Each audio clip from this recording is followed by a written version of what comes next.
This was originally an investment property where they was going to rent it out and then they decided to turn it into an Airbnb, which is seasonal. So this was a real risk to take, especially being already 800,000 into this property, which leads me to this video. What type of real estate investor are you? Are you more the buy and hold, rentals, Airbnb, or are you a fix and flip?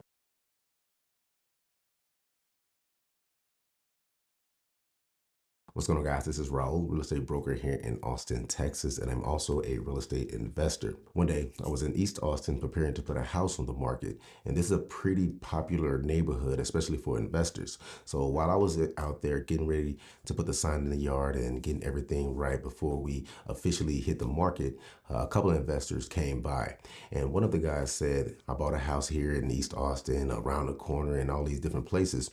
So after I was done, he actually took me to one of those homes that he owned, and he showed me around. He said he bought it for 400,000, put 400,000 in it, and then they wanted to rent it out, but they couldn't rent it out. So the wife decided to just say, let's turn it into an Airbnb.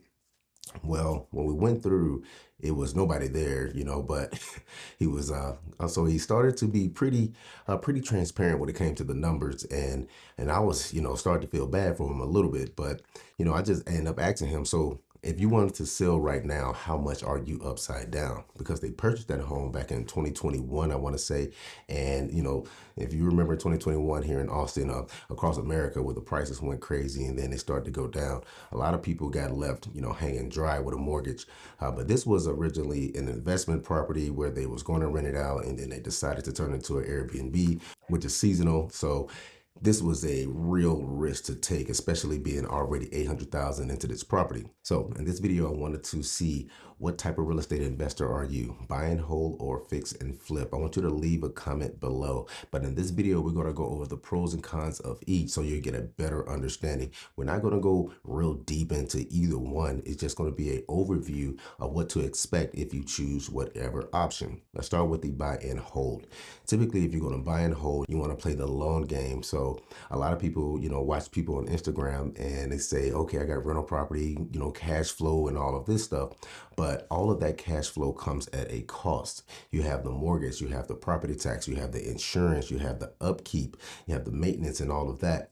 And then you have to chase down these renters who may or may not pay their bills on time, but your bills are due regardless of they pay or not. So that is a added stress. Now, the benefit of that is you could bank on the equity as the appreciation of that property rises, but depending on that market, you really don't know what to expect. So the only way you're really going to make money when it comes to the buy and hold method, if you're trying to okay, I want to put myself in a situation where I'm going to use these rental properties to build wealth, is you have to do more than one.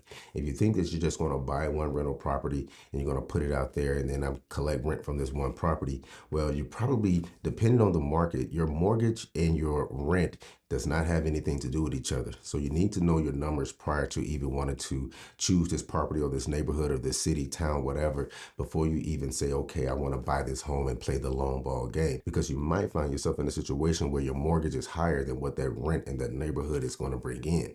And say if you did have a little cash flow of about $200 or so, and you go 6 months of no problems, but it take one phone call, the AC or the plumbing or anything that happens like that pops up, and whatever profit you was making on this one property and this one cash flow, that profit is gone. Now, when you look at the Airbnb, it's going to be different because it's seasonal. You're not always going to have somebody renting that or using it as an Airbnb during that time. So, and the main thing with that is your bills are still going to be due. That insurance, that mortgage, that property taxes still need to be paid. So I don't know what prices you charge it for Airbnb for 6 weeks, 6 months, or whatever at a time.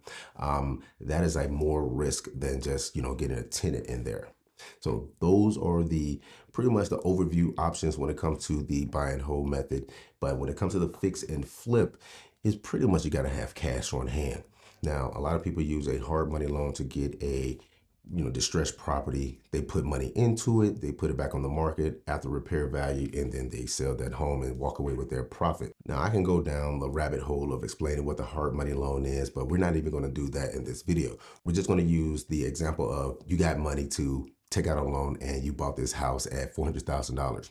You put 60,000 into it. Now you're 460 into it. Now you want to profit a certain amount of money to make sure all of that money that you spent to get that house is worth it.